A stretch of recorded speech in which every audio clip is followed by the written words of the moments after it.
Hello everyone, welcome back to my channel, and today we are going to be going through all of the books that I read in February. So number one, this is going to be a little cozy one because it's cold. And yeah, it's also going to be pretty quick because most of these I have vlogs for, so I don't want to blabber on repeating myself for ages.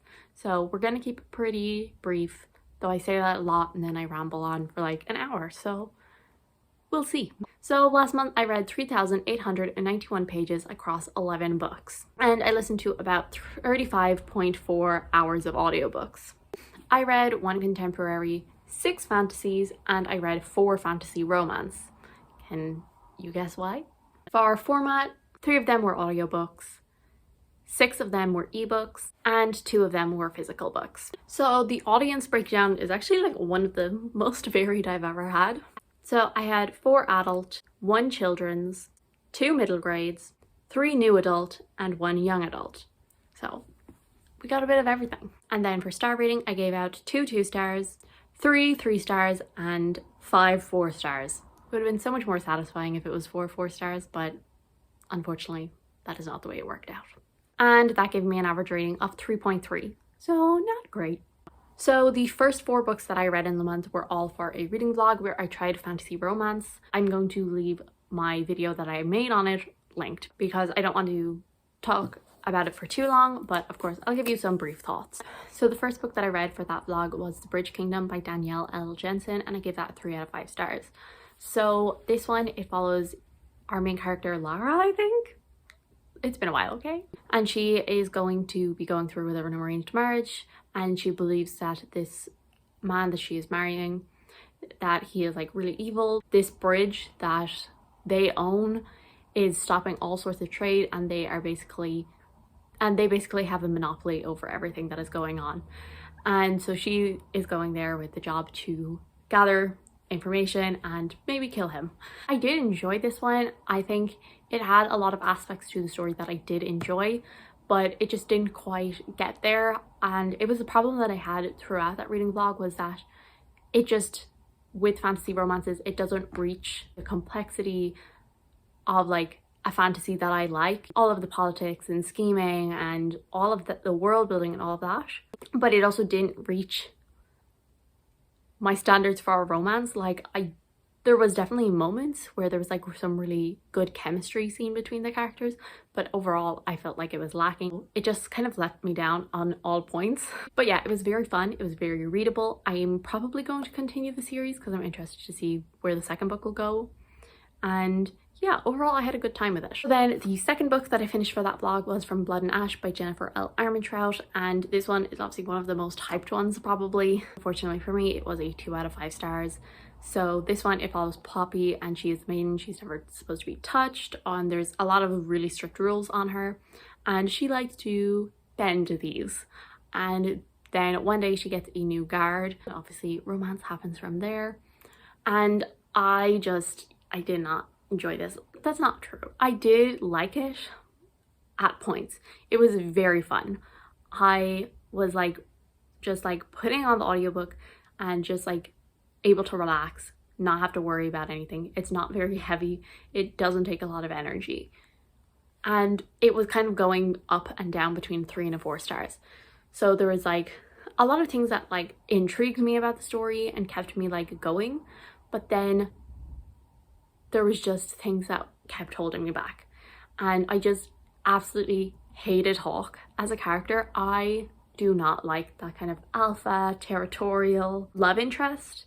And I know that's a thing that lots of people like in fantasy romance, but unfortunately it's not for me, and this book definitely falls within that category. So I was enjoying it. I was having a good time. I kind of kept putting it down because if I read too much into it, then I would start to see the problems with it.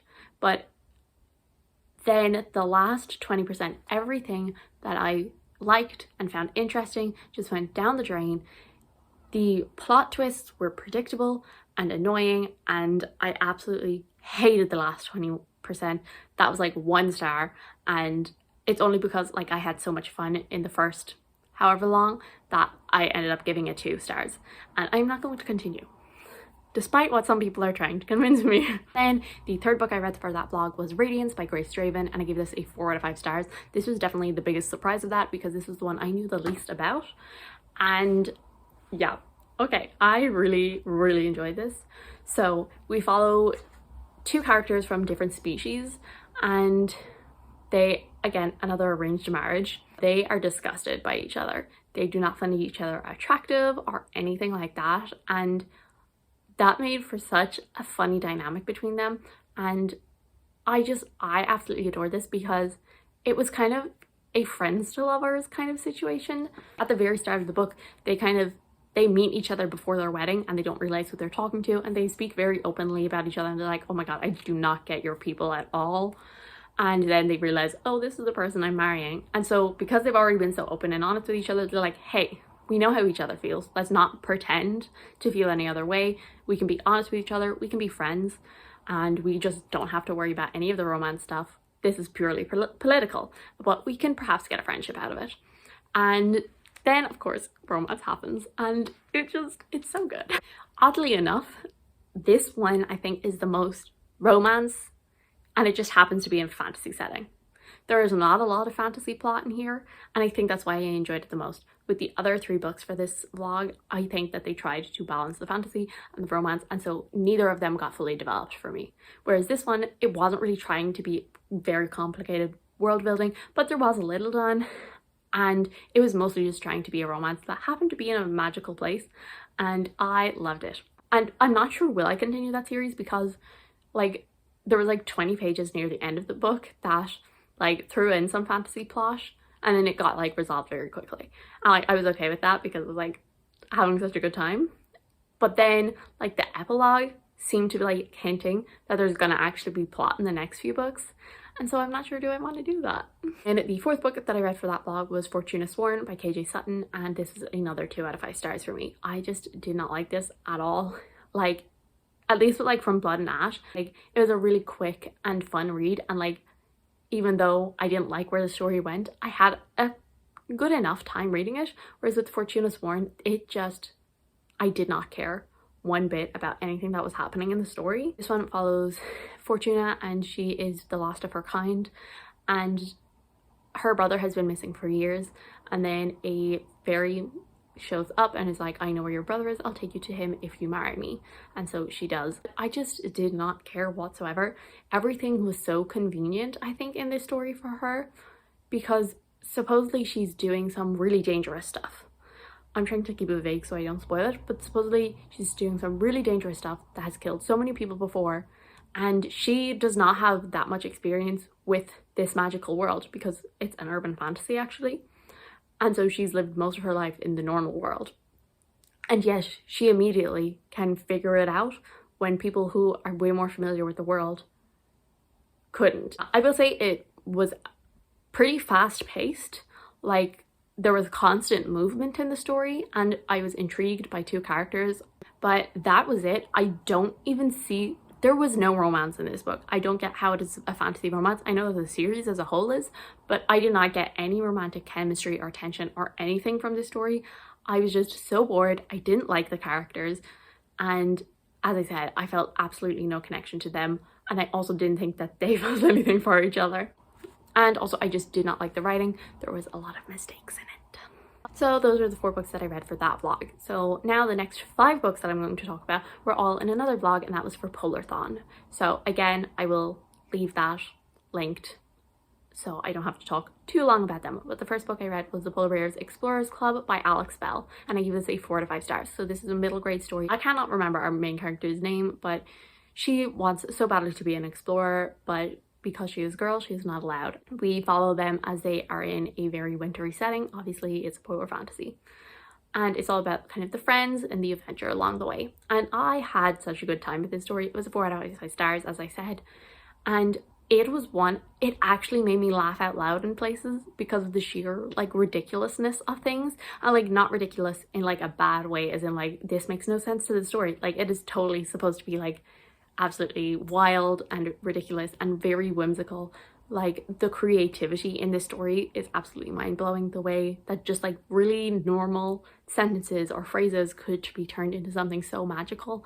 I absolutely adored it. So the writing and the world building were absolutely like top-notch, so enjoyable, and they really made the story, and I'm definitely going to continue, because even though I'm pretty satisfied with where like the story stopped, I mean, I'm intrigued enough to continue, but also I loved just her writing and like the world so much that I'm definitely going to come back to it. We got a really nice friendship group in here, and we saw how it developed, because at first there were a lot of kind of coldness to each other, but that quickly like dissolves, and we see them come together to form a little team, and they're like each other's family, and it's all very cute and adorable.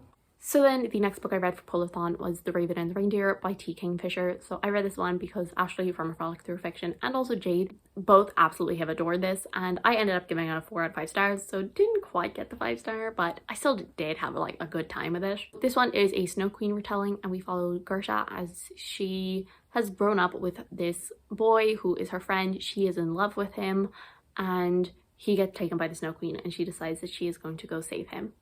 And it's just a story about her coming to kind of learn about herself while journeying.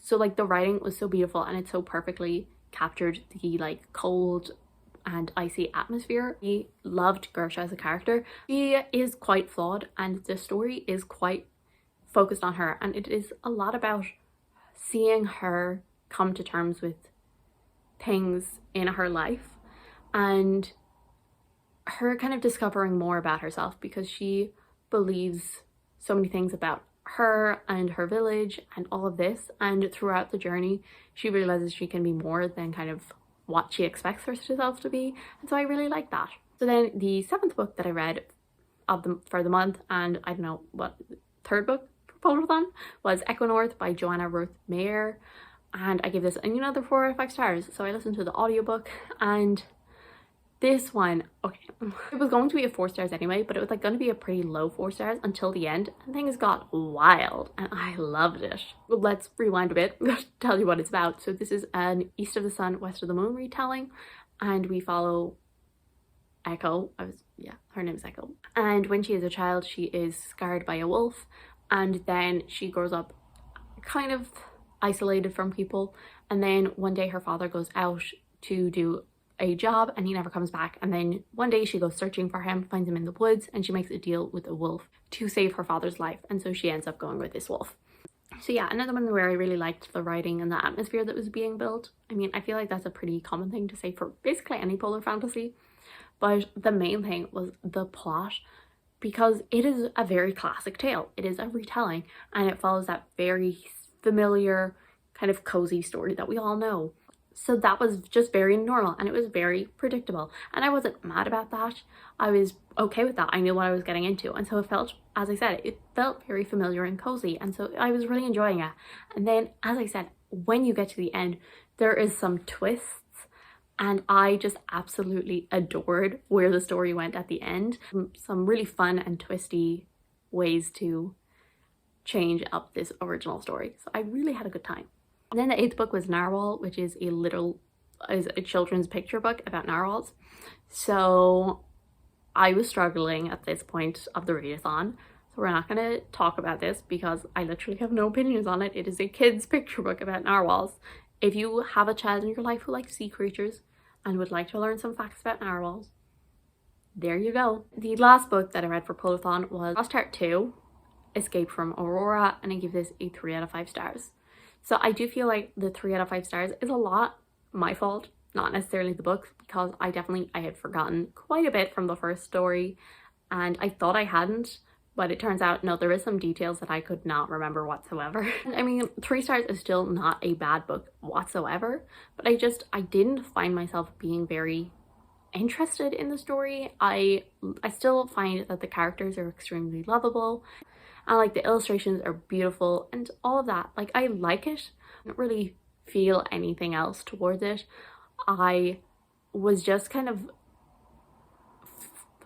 like reading it, like just flipping the pages, and I just didn't connect with the plot or anything whatsoever. Like, I felt no tension, I felt no stakes.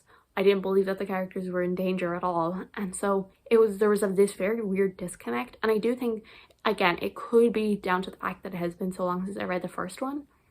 But usually I feel like that doesn't happen with me.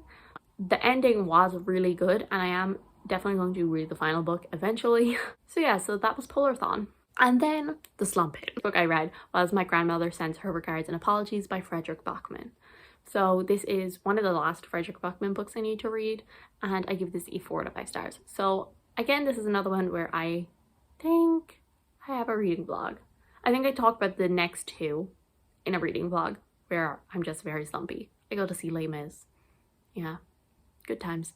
My Grandmother Sends Her Regards and Apologies is following Elsa, who is almost 8. Her grandmother is her best friend in the world. Her grandmother basically sends her on this mission to deliver all of these letters. It's a bit of a scavenger hunt nearly, because she doesn't just get given all of these letters, she has to go find them, or the people who give her a letter will give her the next one. I really enjoy this. As I said, I give it a 4 out of 5 stars.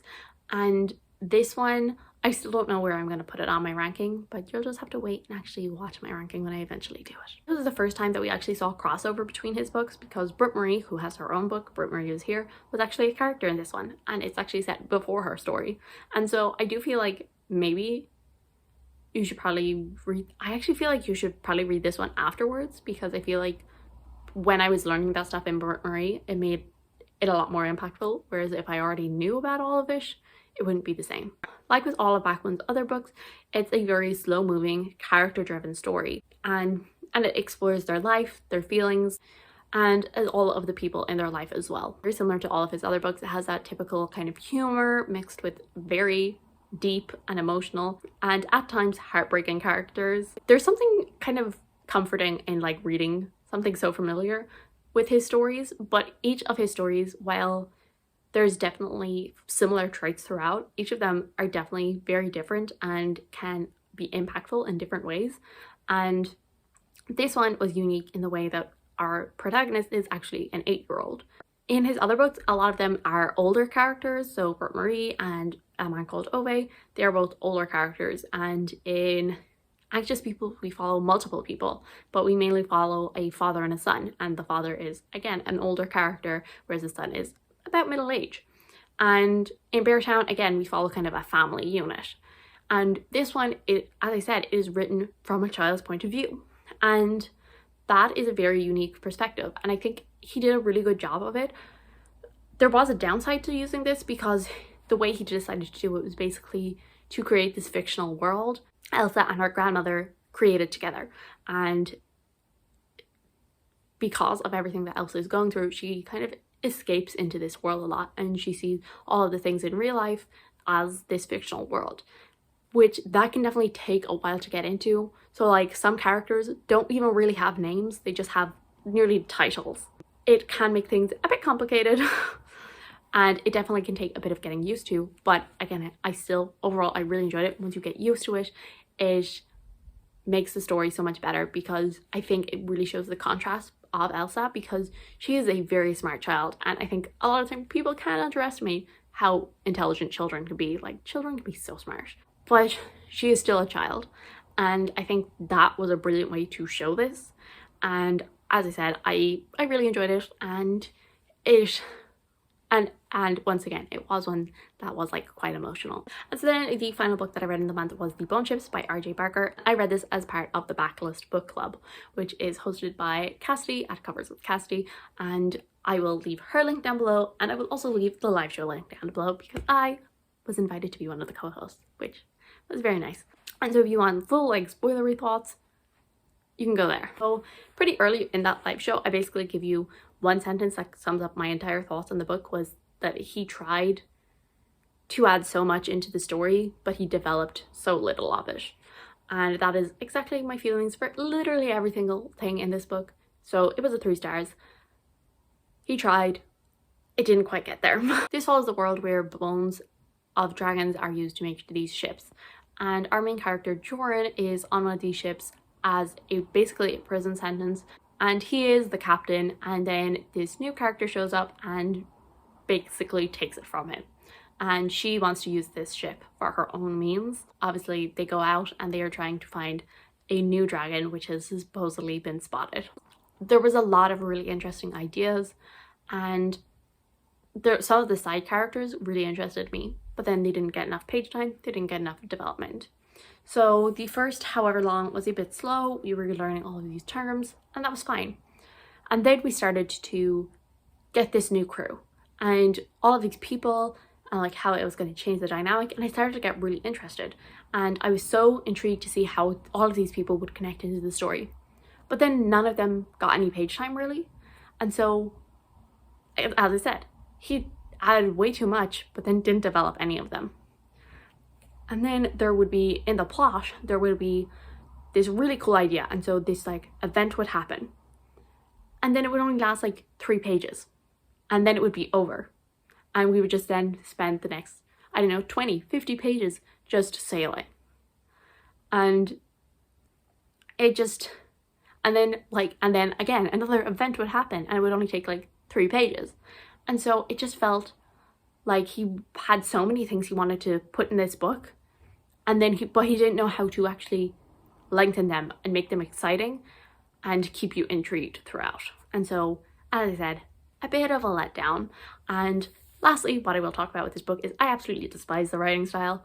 I'm not someone who normally complains about writing. It was so wordy. And the thing is, with wordy writing styles, I can get over it. So I've read some Tolkien and I've read some Robert Jordan and all of that. While I don't absolutely adore the writing styles of those, I could kind of look past it. But with this one, I feel like it was kind of similar to those in the way that it was extremely wordy. But in here, for some reason, it annoyed me so much more. And I don't know what it is, but I could not stand the writing style whatsoever. It felt, I have some examples written down for the live show, so I'll share them here as well. Number one, there was a lot of repeated words, and not as in like the same phrase or something is repeated a lot, which I know some authors love to do. But it wasn't even that, as in like actual like mistakes in the book where it was like on, not, the.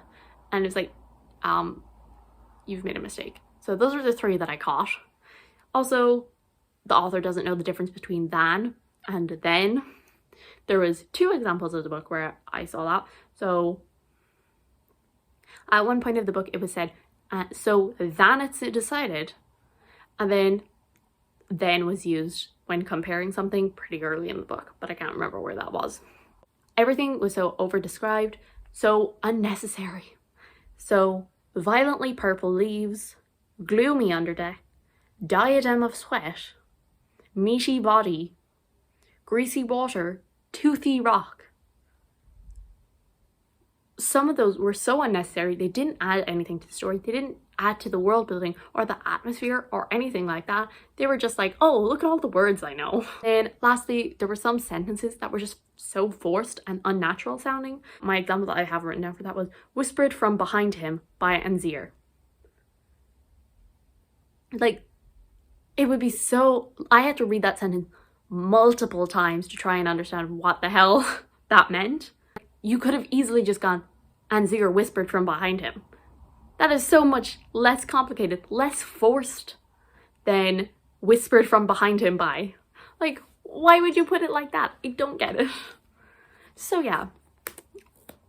So that was the 3 stars. So that brings us to the end of this video. I think I kept it a decent enough length. Thank you guys so much for watching. I do hope you enjoyed. If you did, subscribe, and I'll see you all in the next one. Bye!